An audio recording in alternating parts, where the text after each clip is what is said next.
नमस्कार दोस्तों। मैं सत्येंद्र कुमार यादव आप सबके सामने पुनः करंट अफेयर्स की क्लास लेकर आया हूं और आप सभी का स्वागत है चंद्रा क्लासेस प्रयागराज के इस प्लेटफॉर्म पे। तो उम्मीद है कि आप सब लोग स्वस्थ होंगे, अच्छे से होंगे। तो चलिए आज की क्लास हम लोग शुरू करते हैं। और आज की क्लास में हम लोग जो अभी हाल ही में 68वां फिल्म फेयर अवार्ड जो दिया गया उसी के बारे में थोड़ा सा चर्चा करेंगे। शुरुआत हमारे यहीं से होगा और तत्पश्चात हम उसके आगे धीरे धीरे बढ़ते जाएंगे। क्योंकि दोस्तों आज कुछ कारणवश पीपीटी नहीं बन पाया तो हम लोग जैसे हैंड रिटन करते थे वैसे ही करेंगे। तो चलिए आप लोग हमारे साथ जुड़िए। क्लास चैनल को ज़्यादा से ज़्यादा मात्रा में लाइक करें, सब्सक्राइब करें, शेयर करें और नियमित रूप से करंट अफेयर्स की क्लास से मेरे से जुड़ते रहें। तो मित्रों आज का जो पहला करंट है हमारा, आज का जो मेरा पहला करंट है इसकी हम चर्चा करेंगे। ये हमारा पहला करंट है आपका 68वां फिल्म फेयर अवार्ड, 68वां Hyundai Hyundai Filmfare award, Filmfare award की चर्चा करते हैं। ठीक, इस अवार्ड में क्या कहा गया है, इस अवार्ड में जो बातें की गई हैं यहाँ पे देखेंगे दोस्तों कि इस अवार्ड में जो कि अभी हाल ही में मुंबई में इसका आयोजन किया गया था। इसका जो आयोजन था दोस्तों, इसका जो आयोजन किया गया था, कब किया गया था तो आप पॉइंट्स में देख लें। 28 अप्रैल 28 अप्रैल 2023 को इसका आयोजन कहाँ पे किया गया मित्रों? तो इसका जो स्थान था, आयोजन स्थल था,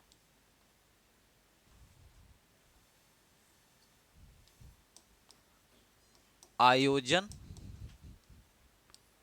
स्थल मुंबई था। ठीक, कहाँ पे था दोस्तों? मुंबई इसका आयोजन स्थल था। तो यहाँ से प्रश्न पूछा जा सकता है, स्पेशली सीधे सीधे हम बात करें कि जो अभी हमारा अवार्ड चल रहा है, कौन सा अवार्ड है मित्रों? तो ये अवार्ड है आपका 68वां अवार्ड है और इसका आयोजन किया गया था 28 अप्रैल 2023 के टाइम में और इसका जो स्थान रखा गया था मुंबई में। यहाँ से सबसे ज़्यादा प्रश्न आने की संभावना ये बनी रहती है कि आखिर में इस अवार्ड के तहत किस फिल्म को बेस्ट फिल्म का दर्जा के साथ साथ कौन सेक्टर मेल में जिन्होंने अच्छा काम किया, फीमेल में भी बात की जाती है, प्लस को स्टार्स की भी बात की जाती है जिन्होंने को स्टार में अच्छा ज़्यादा प्रदर्शन किया। तो यहाँ से दो तीन लाइनें हैं जो आपके लिए बहुत ही महत्वपूर्ण होंगी, तो आप उसको ज़्यादा देखेंगे और इसकी चर्चा हम लोग दोस्तों कर रहे हैं यहाँ पे। तो आप लोग ध्यान से देखिए। अगर पहला पॉइंट यहाँ से मैं जो आपको बता रहा हूँ आप लोग ध्यान से जुड़ेंगे यहाँ से। प्रथम बार फिल्म फेयर अवार्ड, प्रथम बार फिल्म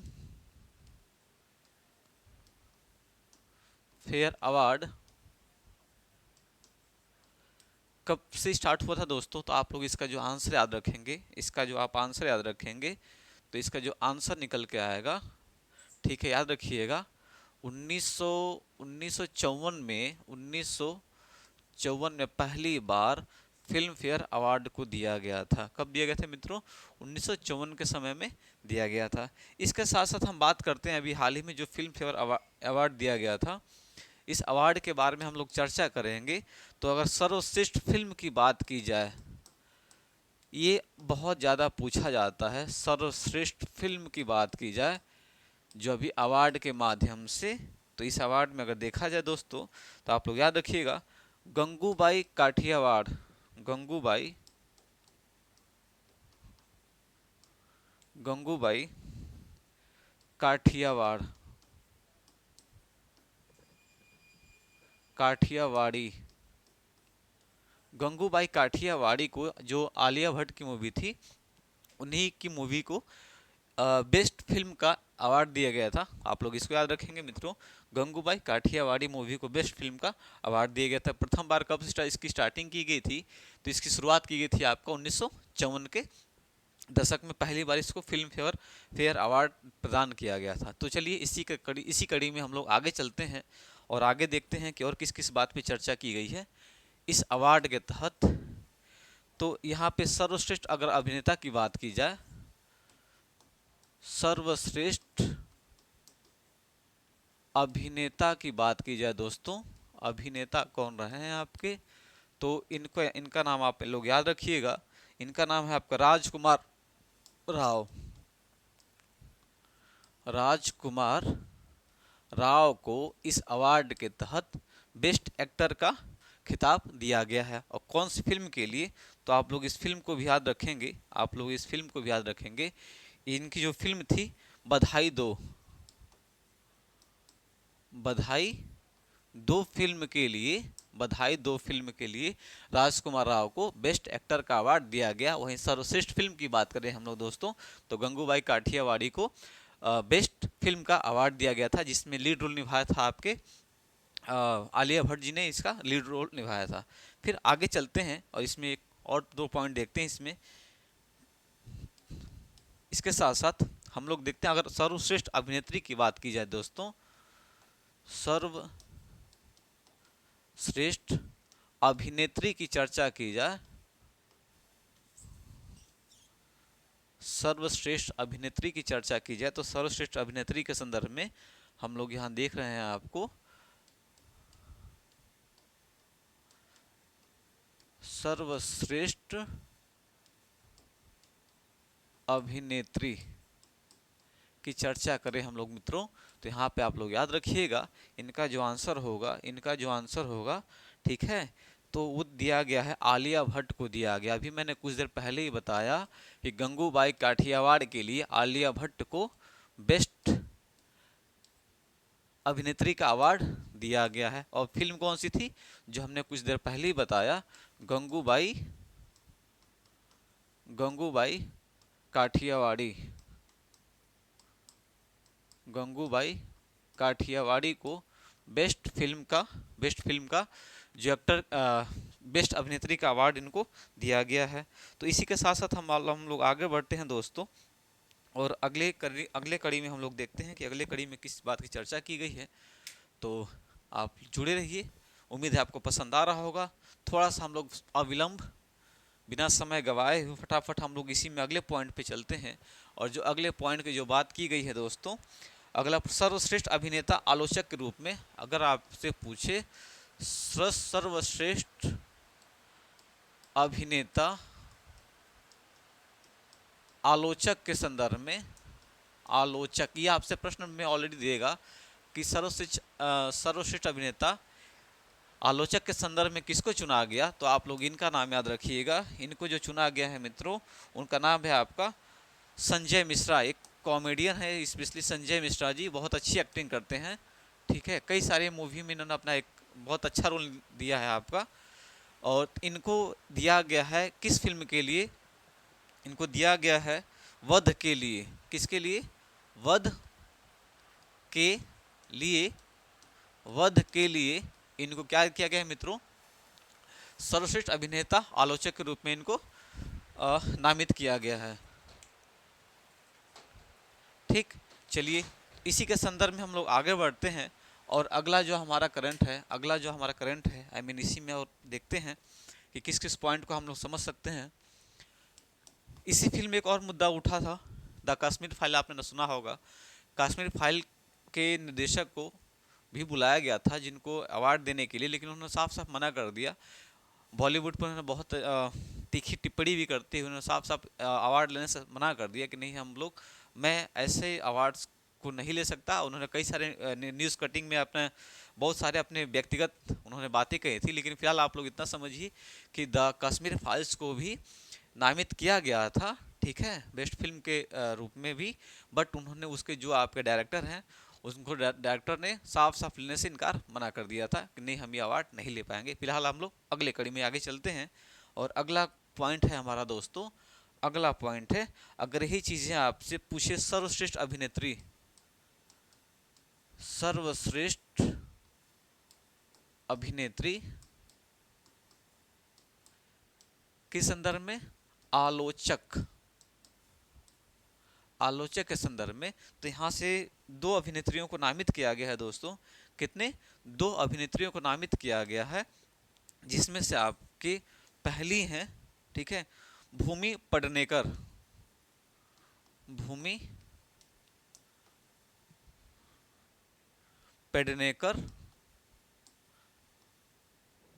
जिनको फिल्म बधाई दो के लिए, फिल्म का नाम है फिल्म बधाई दो, बधाई दो के लिए नामित किया गया था, चुना गया है। और इसी के साथ साथ तब्बू जो कि बहुत सीनियर एक्टर हैं, ठीक है, तो इनको दिया गया था किसके लिए मित्रों, भूल भुलैया 2 के लिए, भूल भुलैया भूल भुलैया 2 मूवी के लिए तब्बू को भी क्या किया गया था, सर्वश्रेष्ठ अभिनेत्री आलोचक के रूप में इनको चुना गया है। तो उम्मीद है आपको यहाँ समझ में आ रहा होगा। फिर आगे हम लोग क्लास लेते हुए चलते हैं, अगली बात करते हैं हम लोग। अगर सर्वश्रेष्ठ निर्देशक की बात की जाए, डायरेक्टर की बात की जाए, ये भी बहुत ज़्यादा पूछा जाता है आप लोग की परीक्षाओं में कि सर्वश्रेष्ठ निर्देशक, सर्वश्रेष्ठ निर्देशक डायरेक्टर की बात की जाए तो ये बहुत ही फेमस डायरेक्टर हैं, आपने उनको जानते होंगे, बहुत बहुत ज़्यादा लोग उनको जानते ही हैं, जिनका नाम है आपका संजय लीला भंसाली। संजय लीला भंसाली, संजय लीला भंसाली को बेस्ट डायरेक्टर का खिताब दिया गया है, जो कि फिल्म इन्होंने ही बनाई थी, जिस फिल्म का नाम क्या था, गंगूबाई काठियावाड़। किस फिल्म के लिए दिया गया है, अगर आप फिल्म की बात करें, अगर आप फिल्म की बात करें तो आप लोग याद रखिएगा, फिल्म का नाम था गंगूबाई, गंगूबाई काठियावाड़, काठियावाड़ी के लिए संजय लीला भंसाली जी को क्या किया गया था दोस्तों, बेस्ट डायरेक्टर का अवार्ड दिया गया था। उम्मीद है आपको समझ में आ रहा होगा। इस तरह से आप देखें तो गंगूबाई काठियावाड़ को 3 अवार्ड मिल चुके हैं, बेस्ट फिल्म का, बेस्ट एक्ट्रेस का भी अवार्ड आलिया भट्ट को उसी फिल्म के तहत मिला, और इसी के साथ साथ आप देखेंगे बेस्ट डायरेक्टर के रूप में भी संजय लीला भंसाली जी को भी उसी संदर्भ में भी उसी फिल्म के लिए बेस्ट डायरेक्टर का अवार्ड दिया गया है। ठीक, इसके साथ साथ हम लोग कुछ और देखते हैं, इसमें एक आध पॉइंट और है जो कि बहुत इंपॉर्टेंट है, आपका हाल ही का करंट है ये, तो आपके परीक्षा के दृष्टिकोण से बहुत ज़्यादा महत्वपूर्ण नज़र आ रहा है। सहायक भूमिका में अगर एक और दिया गया था, सहायक भूमिका में, सहायक भूमिका में सर्वश्रेष्ठ अभिनेता,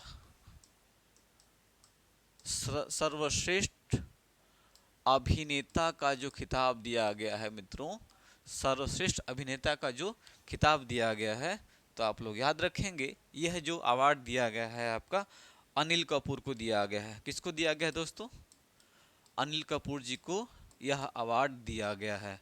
ठीक, और यह अवार्ड इनकी किस फिल्म के लिए दिया गया है, तो आप इनकी अगर फिल्म का नाम याद रखेंगे तो इनको जो फिल्म दी गई है दोस्तों उसका नाम था जुग जुग जियो।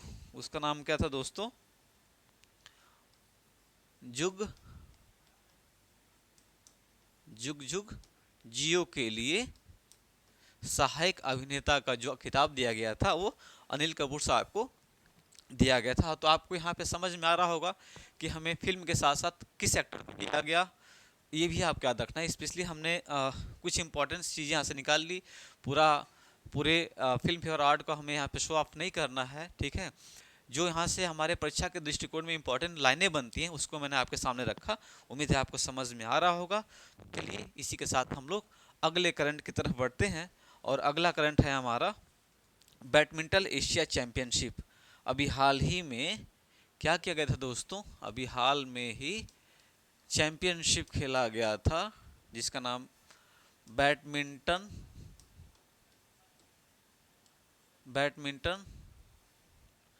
Asia championship, Asia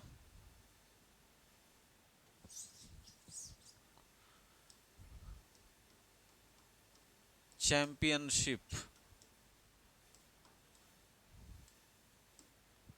badminton Asia championship की चर्चा करते हैं मित्रों।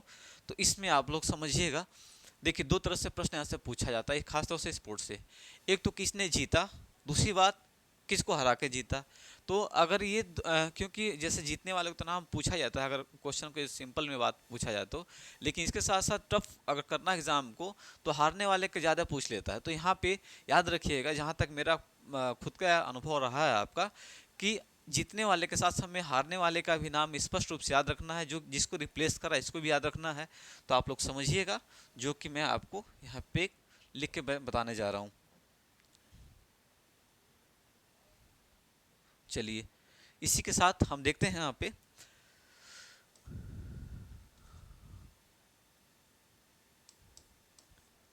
सात्विक साईराज। सात्विक साईराज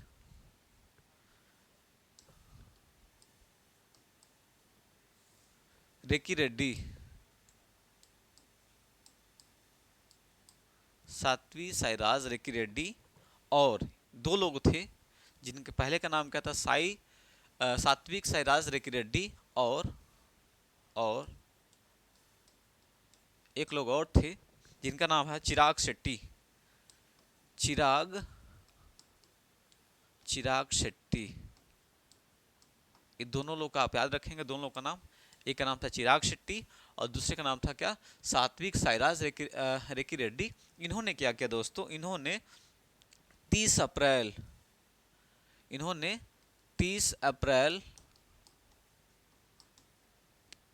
2023 को दुबई में बैडमिंटन एशिया चैंपियनशिप 2023 को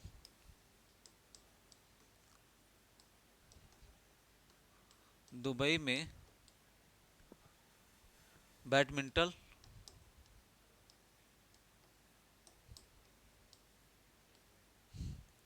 एशिया चैंपियनशिप का खिताब जीता है।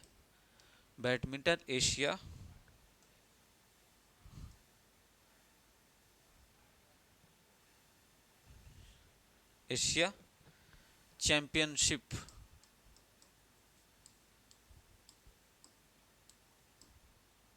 चैंपियनशिप का खिताब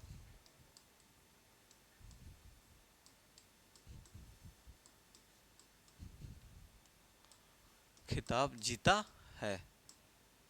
ठीक, तो आप लोग यहाँ पे समझ गए होंगे कि ये जो खिताब जीता है किन्होंने, आपका सात्विक साईराज रेड्डी ने और दूसरे का नाम था आपका चिराग शेट्टी जी ने मिलकर ये बैडमिंटन जो दुबई में हुआ था, इसका जो आयोजन किया गया था दोस्तों, कहाँ पे किया गया था, ठीक है, एशिया चैंपियनशिप का आयोजन आपका दुबई में किया गया था। कहाँ पे दोस्तों, दुबई में किया गया था। तो इन्होंने इस चैंपियनशिप को जीत लिया।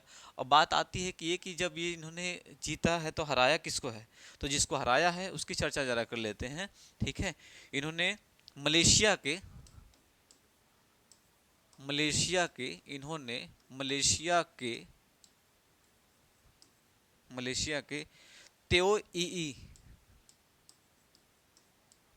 तेओ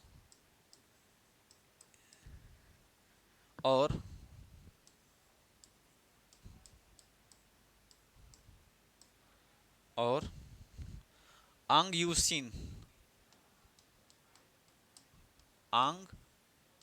यू सीन को हराकर यह खिताब को हराया है। तो आप लोग यार दोनों का नाम याद रखिएगा, बहुत ज़्यादा इंपॉर्टेंट है। जीता कितने, सात्विक ने जीता था और आपका चिराग ने जीता था, लेकिन हराया किसको है, तो हराया है आपके मलेशिया के प्लेयर्स को, जिनका नाम तेओ यू और आपका दूसरा नाम क्या था, आंग यू सिन। ये दोनों नाम आप लोग याद रखिएगा। तो यहाँ से प्रश्न आपका एक तरह से पूरा होता है। इसमें इसके अंदर और क्या क्या बातें हैं उसकी भी चर्चा करते हैं, थोड़ा देखते हैं अगले पॉइंट की तरफ चल के। इसी के साथ साथ ये जो जोड़ी जीती है दोस्तों, ये इंपॉर्टेंट याद रखिएगा, भारत ने 58 साल बाद, कितने वर्षों बाद, 58 सालों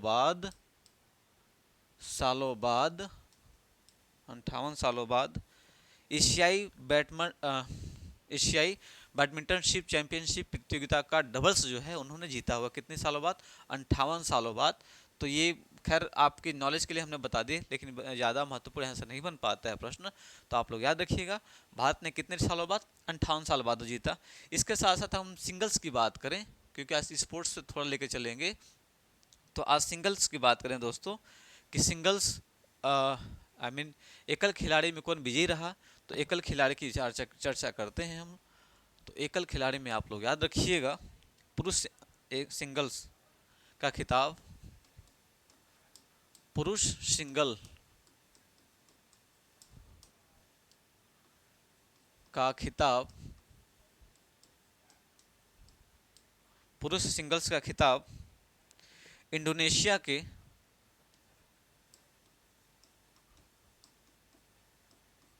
पुरुष सिंगल्स का खिताब इंडोनेशिया के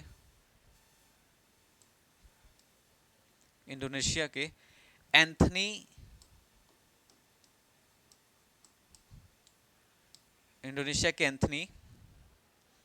सिनसुका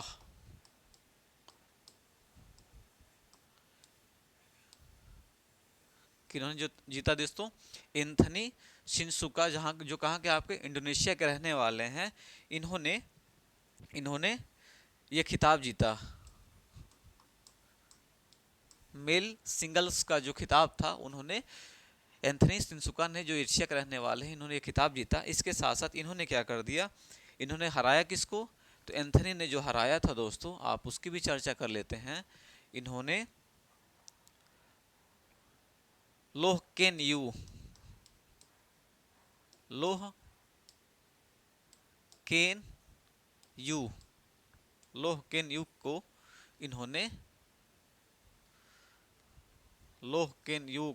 इन्होंने क्या कर दिया मित्रों? हराया। ठीक है, और ये कहाँ के रहने वाले हैं? अगर हम इनकी चर्चा करें तो ये कहाँ के रहने वाले दोस्तों? सिंगापुर के रहने वाले हैं। कहाँ के? सिंगापुर के रहने वाले हैं। तो आपको समझ में आ गया होगा। अगर मेल सिंगल की बात करें तो मेल सिंगल में आपके एंथनी सिनकुना ने अवार्ड मतलब जीता चैंपियनशिप। कहाँ के हैं वो? देश से, किस देश से? तो ये देश भी आप लोग याद रखिएगा। कहाँ के? ये इंडोनेशिया के रहने वाले हैं।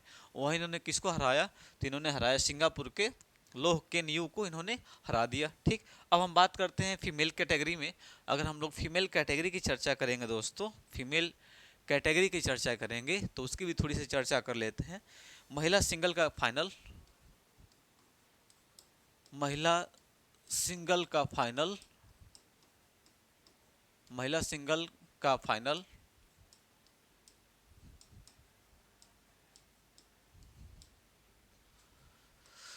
अगर हम विजेता की बात करेंगे तो विजेता कौन रही है आपके? विजेता आपकी रही चीनी ताइपे की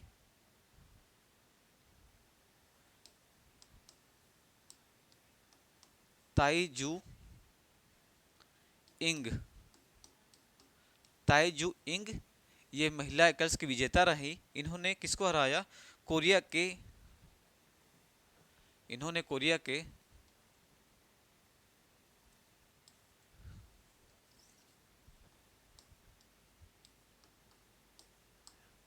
एन से यांग को हराया को हराया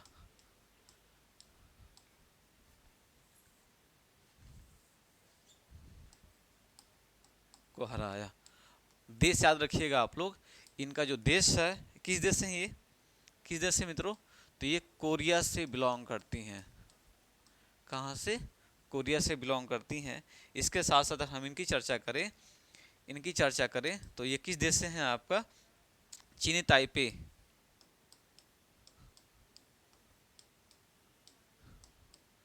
से ये बिलोंग करती हैं। तो यहाँ तक हमने डबल्स भी देख लिया, सिंगल्स भी देख लिया, सिंगल्स मेल भी देख लिया, सिंगल फीमेल भी देख लिया। तो यहाँ से दो ही तरह के प्रश्न बनते हैं, स्पेशली ज़्यादातर आपके स्पोर्ट्स से भी हमारे करंट अफेयर्स में पूछे जाते हैं। तो आप लोग याद रखिएगा, एक तो विजेता के बाद आप किसको? बहुत रेयर चांस होता है कि पूछ लेता है कि कितने स्कोर से हराया। बहुत रेयर चांस होता है। अगर एग्जाम को टफ करना हो तब इस तरह का सवाल आता है। आप लोग, जहाँ मेरा आकलन है, ऐसा बहुत रेयर पूछा जाता है। फिलहाल हम लोग इस चीज़ को आगे बढ़ते हैं और अगला देखते हैं हमारा करंट अफेयर्स दोस्तों। अगला जो करंट अफेयर्स है हमारा, जिसकी हम चर्चा कर रहे हैं आपका अंतर्राष्ट्रीय एकता और समरसता दिवस।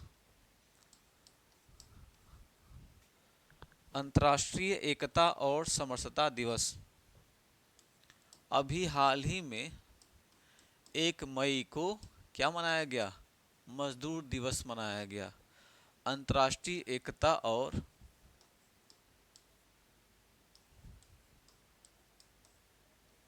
और समरसता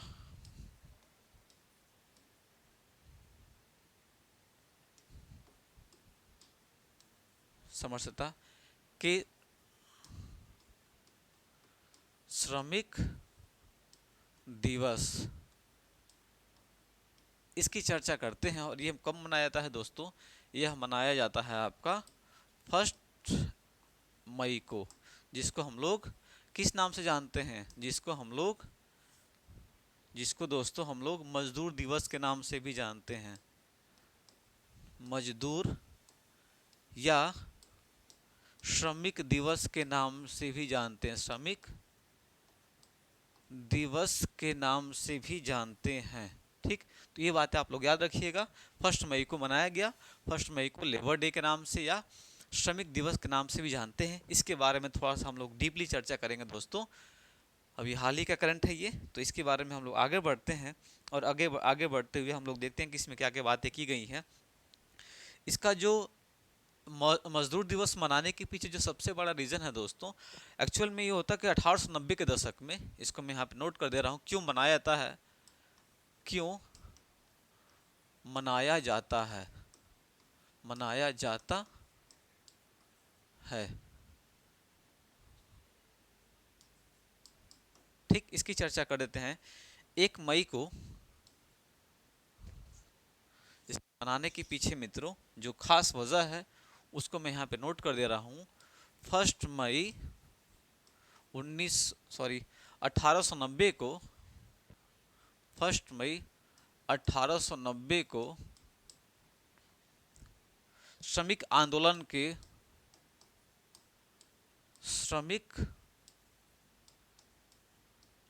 आंदोलन के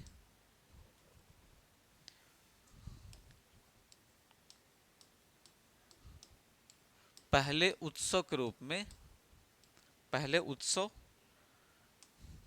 की याद में मनाया जाता है।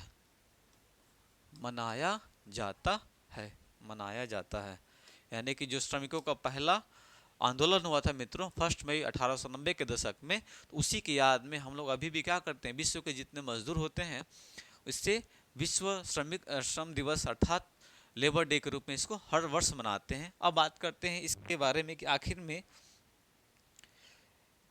अब हम लोग कुछ अगले करंट की तरफ चलते हैं। उम्मीद है आपको समझ में आ गया होगा। तो आप लोग दिवस याद रखिएगा। दिवस हमने आपको जहाँ तक रहा उतना हमने बता दिया। अब आगे चलते हैं। अगला करंट है हमारा बांग्लादेश। अगला करंट है दोस्तों हमारा बांग्लादेश में 3 नई परियोजनाओं के लिए विश्व बैंक ने क्या कर दिया, हाल ही में ऋण की मंजूरी कर दी गई है। ठीक है, बांग्लादेश के 3 नई परियोजनाओं के लिए वर्ल्ड बैंक ने क्या किया मित्रों, जो फंड पास कर दिया है, आई मीन ऋण को मंजूरी दे दी गई है। बांग्लादेश की जो परियोजनाएं हैं, बांग्लादेश को वर्ल्ड बैंक से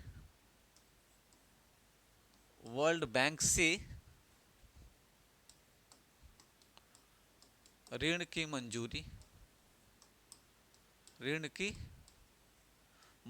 दे दी गई है।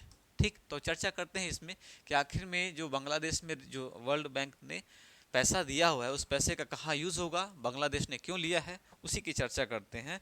तो आप लोग याद रखिएगा, यहाँ पे सबसे ज़्यादा इम्पोर्टेंट है कि वो कितने का ऋण मंजूर हुआ है, कितने रुपए पैसा दिया गया है वर्ल्ड बैंक द्वारा बांग्लादेश को। ठीक, चूँकि आप लोग को पता भी होगा कि जो हमारा बांग्लादेश है, बांग्लादेश भारत के साथ सबसे ज़्यादा मात्रा में अपने सीमा को साझा करता है, स्थलीय सीमा को साझा करता है।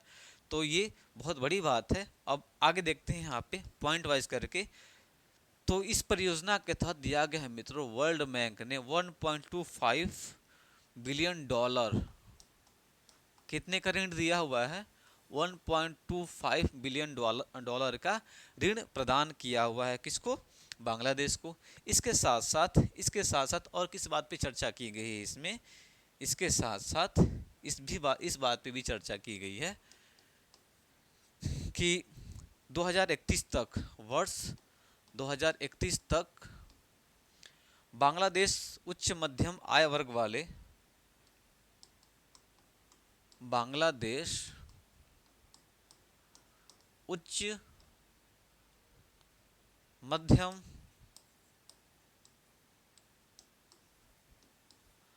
आय वर्ग वाले देश बनने का लक्ष्य, देश बनने का लक्ष्य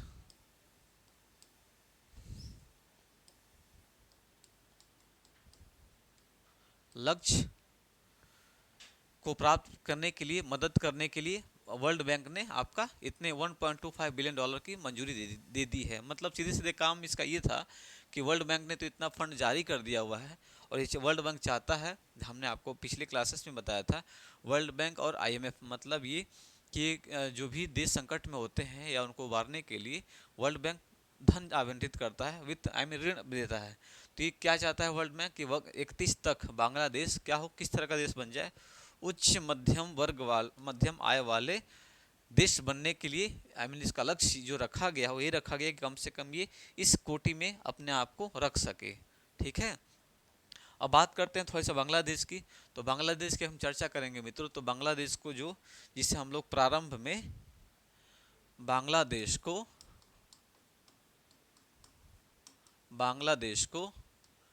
1971 में आज़ाद कराया गया था। उस समय हमारी जो पीएम थी, पीएम कौन थी? पीएम हमारी इंदिरा गांधी थी। कौन दोस्तों? इंदिरा गांधी जी थी। ठीक, इंदिरा गांधी हमारी उस समय पीएम थी। बांग्लादेश का जो पुराना नाम है, इसका जो पुराना ओल्ड नेम की अगर हम बात करें, ठीक है, तो इसका जो पुराना नाम है दोस्तों, आप लोग याद रखिएगा, इसका पुराना नाम पूर्वी पाकिस्तान के नाम से इसको जाना जाता था, जिसे एक स्वतंत्र देश के रूप में श्रीमती इंदिरा गांधी जी ने क्या किया, 1971 में आज़ाद करा के एक स्वतंत्र देश अर्थात बांग्लादेश के रूप में इसको स्थापित करने का स्थापित कराया। ठीक, तो इसके बाद हम लोग अगले करंट की तरफ चलते हैं। अगला करंट है दोस्तों, अभी हाल ही में एक अपॉइंटमेंट हुआ है, और कौन सा अपॉइंटमेंट हुआ है ये आपके लिए बहुत रोचक तथ्य है। आपका LIC का आपने नाम सुना होगा, LIC। ठीक, भारतीय जीवन बीमा निगम, भारतीय जीवन बीमा निगम, भारतीय जीवन बीमा निगम, ये बहुत अभी हाल ही में कुछ महीनों से बहुत ज़्यादा मात्रा में यह LIC सुर्खियों में रहा है। जैसे कि हमने देखा होगा, हमेशा न्यूज़ वगैरह में आता रहता कुछ महीने पहले कि अभी अडानी ग्रुप ने क्या किया था, LIC के बहुत ज़्यादा मात्रा में शेयर्स वगैरह ले लिए थे। और तो इस पर बहुत ज़्यादा टिप्पणी भी हुआ था प्रधानमंत्री मोदी जी के ऊपर कि मोदी जी के कहने पे LIC ने अपना शेयर उनको, अडानी ग्रुप को दे दिया, या ऐसा कुछ था कंडीशंस। तो आप लोग इतना समझे कि LIC अभी हाल ही में बहुत ज़्यादा मात्रा में न्यूज़ में था। तो न्यूज़ में रहने के साथ साथ इसी में यहाँ पे जो इसके हेड हैं, ठीक है, जो इसके चेयरमैन हैं, उनकी नियुक्ति की गई है। चेयरमैन की नियुक्ति की गई है। और चेयरमैन कौन है हमारे? तो आप लोग उनका नाम याद रखिएगा दोस्तों, उनका नाम है आपका सिद्धार्थ मोहंती। कौन है दोस्तों यहाँ पे? सिद्धार्थ मोहंती को LIC का चेयरमैन नियुक्त किया गया है। ठीक, हाल ही में इनको चेयरमैन नियुक्त किया गया है। ठीक, इनकी जो नियुक्ति थी दोस्तों, इनकी नियुक्ति 28 अप्रैल 2023 को इनकी नियुक्ति की गई थी। कब की गई थी? 28 अप्रैल 2023 को नियुक्ति की गई थी। तो आप समझ सकते हैं अभी हाल ही में जो न्यूज़ में है इस समय, वो कौन है आपके, वो हैं सिद्धार्थ मोहंती जी। ठीक, इन्हीं को एलआईसी का चेयरमैन नियुक्त कर दिया गया है। ठीक, इसी के साथ हम लोग अगले करंट की तरफ चलते हैं। और अगला करंट है हमारा दोस्तों, अगला करंट है नारायण बाघल सिंघल द्वारा लिखित। अगला करंट है हमारा, ठीक है, बिना, चलिए, नारायण बाघल जो है, नारायण बाघल ने एक पुस्तक लिखी है। नारायण बाघल ने एक पुस्तक लिखी है और इनकी पुस्तक का नाम है, ठीक है, इनकी जो पुस्तक का नाम है मित्रों, आप उसको देख लें, आप लोग समझ जाए ऐसे ही। इनकी जो पुस्तक लिखी गई है, इनकी पुस्तक का जो नाम है आपका, ठीक है, रिफ्लेक्शंस। क्या नाम है मित्रों? रिफ्लेक्शन।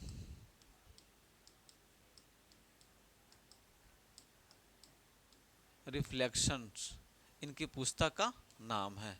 ठीक, लेखक कौन है? नारायण बाघल। आप इनका भी नाम याद रखिएगा। आपसे सीधा सीधा प्रश्न पूछा जाता है ऐसे ही कि नारायण बाघल द्वारा लिखित, या सीधे सीधे बात, अभी हाल ही में जिस पुस्तक का विमोचन किया गया, जिसका विमोचन आपके किया वित्त मंत्री श्रीमती निर्मला सीतारमण जी ने किया था इस पुस्तक का विमोचन।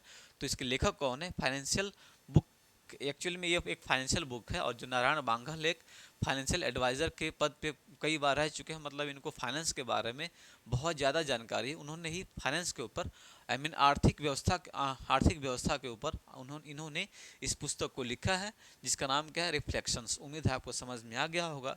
अब इसको लिखने के साथ साथ इसका जो विमोचन की बात करें हम लोग, आखिर में किन्होंने विमोचन किया, तो आप विमोचन को याद रखेंगे मित्रों। विमोचन की अगर हम बात करें तो हमारे जो वित्त मंत्री हैं, वित्त मंत्री वर्तमान में कौन है? निर्मला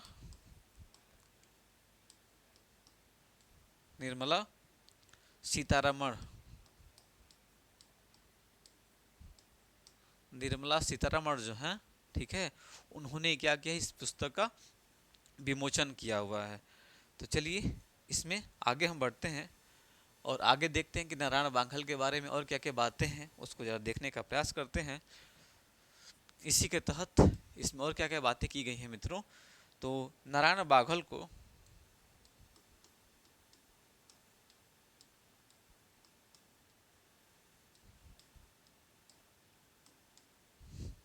वर्ष 2010 में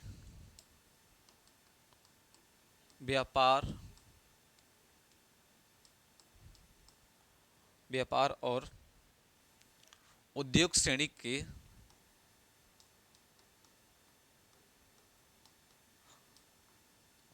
उद्योग श्रेणी में पद्म भूषण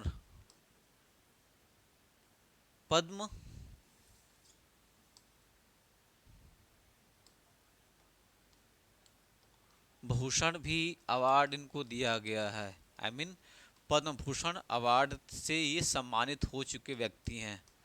अवार्ड दिया गया है, दिया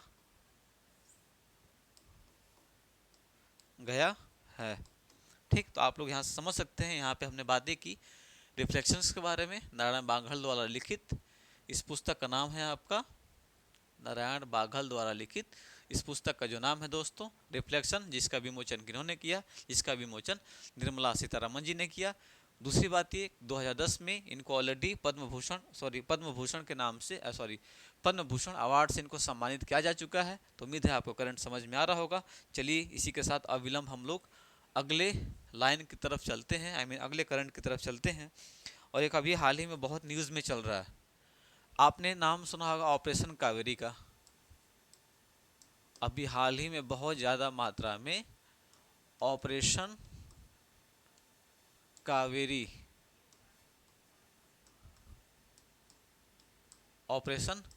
से में चर्चा में चल रहा है। तो ऑपरेशन कावेरी क्या है दोस्तों? तो ऑपरेशन कावेरी की चर्चा हम कर दें। एक्चुअल में बात यह है कि सूडान में आंतरिक विद्रोह चल रहा है। क्या चल रहा है? सूडान में आंतरिक विद्रोह चल रहा है, जिसकी वजह से वहाँ पे जो भारतीय हैं उनको ऑपरेशन कावेरी के तहत वायुसेना द्वारा एयरफोर्स द्वारा उनको निकाला वहाँ से जा रहा है। उम्मीद है आपको समझ में आ गया होगा। तो आप सीधे सीधे याद रखिएगा, प्रश्न यहाँ से सीधे पूछा जाता है कि ऑपरेशन कावेरी क्या है। ठीक है, तो ऑपरेशन कावेरी का मतलब ये हो जाएगा कि जब किसी देश से एक्चुअली ऐसा हम लोग योजना चलाते हैं, ऑपरेशन चलाते हैं, जिसके तहत हमें इसके तहत सूडान में फंसे हुए भारतीयों को भारत लाने की वापसी की जा रही है। उम्मीद है आपको समझ में आ गया होगा। तो यहाँ पे मैं सीधे सीधे लिख दूँ इसका जो आंसर होगा। ठीक है, इसका आंसर मैं एक लाइन में लिख दूँ आपसे, सूडान में फंसे भारतीयों को भारतीयों का स्वदेश वापसी।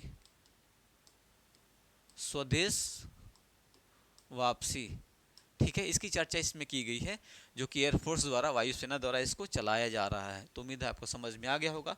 तो आप लोग याद रखिएगा, सूडान में आंतरिक विद्रोह के वजह से वहाँ पे रहने योग्य नहीं है, जिसकी वजह से ऑपरेशन कावेरी के तहत वहाँ से 2 लोगों को निकाला जा रहा है, भारतीयों को। ठीक, चलिए अब आगे चलते हैं, अगले करंट की तरफ हम चर्चा करते हैं।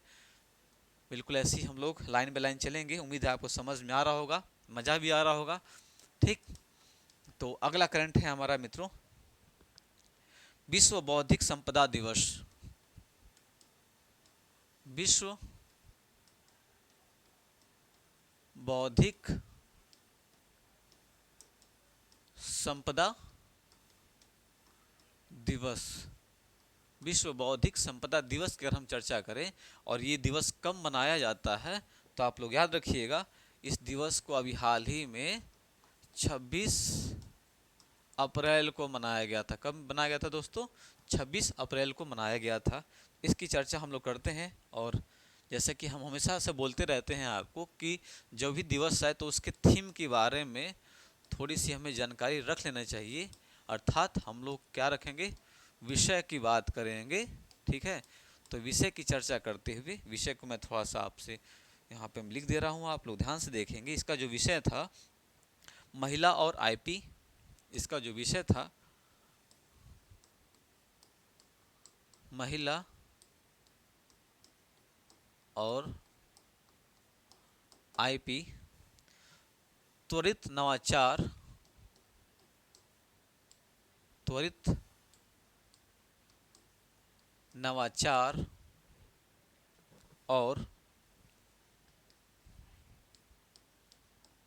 त्वरित नवाचार और रचनात्मकता। त्वरित नवाचार और रचनात्मकता, ये इसका थीम था। इसका विषय जो रहा है दोस्तों, वो यही रहा है आपका त्वरित ना ये आपका थीम रहा है, त्वरित नवाचार और रचनात्मकता। विश्व बौद्धिक संपदा दिवस का ये थीम रहा है। 2023 की बात हम लोग कर रहे हैं। इसमें आगे देखते हैं, इसमें आगे किस बात पे कहा गया है। और दूसरी बात ये कि जो संपदा है मित्रों, ये आपने एक संस्था का नाम सुना होगा, नहीं सुना है तो आप लोग देख लीजिए, WIPO। WIPO की चर्चा करते हैं। इसका जो फुल फॉर्म होगा, वर्ल्ड इंटेलेक्चुअल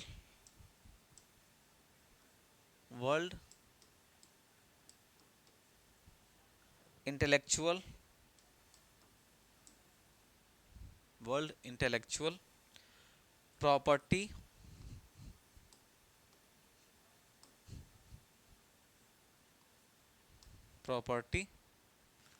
ऑर्गेनाइजेशन।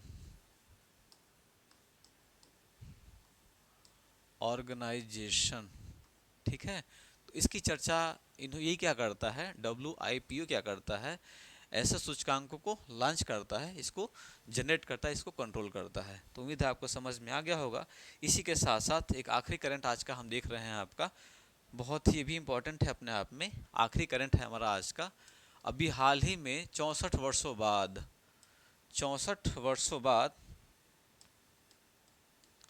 बाद क्या किया हुआ है, जो कि दलाई लामा, आपने नाम सुना होगा, दलाई लामा को कौन सा अवार्ड दिया गया है? दलाई लामा को दोस्तों रेमन मैग्सेसे अवार्ड दिया गया है। रेमन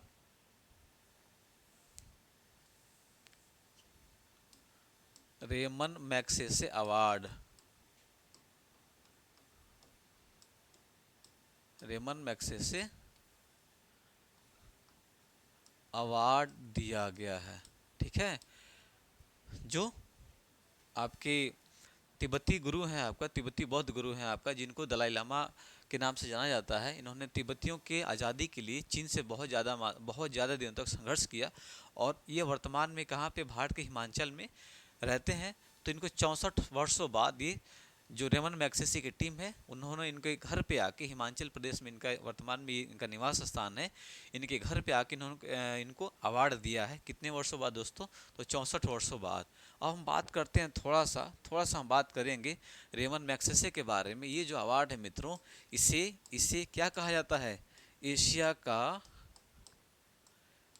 का नोबल पुरस्कार कहा जाता है। एशिया का नोबल भी इसे कहा जाता है। किससे? रेमन मैग्सेसे को। ठीक, तो आप लोग यहाँ से लाइन को समझ गए होंगे।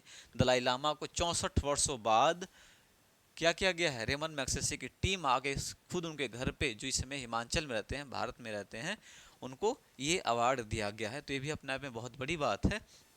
तो इसी के साथ साथ हम लोग आज के करंट्स को यहीं पे समाप्त करते हैं। उम्मीद है आपको आज की क्लास समझ में आई होगी। आप लोग ऐसे पढ़ते रहिए, मेहनत करते रहिए, एनर्जेटिक रहिए, और पॉजिटिव थिंकिंग के साथ आप लोग आगे बढ़ते रहिए। चलिए, नमस्कार, जय हिंद, थैंक यू।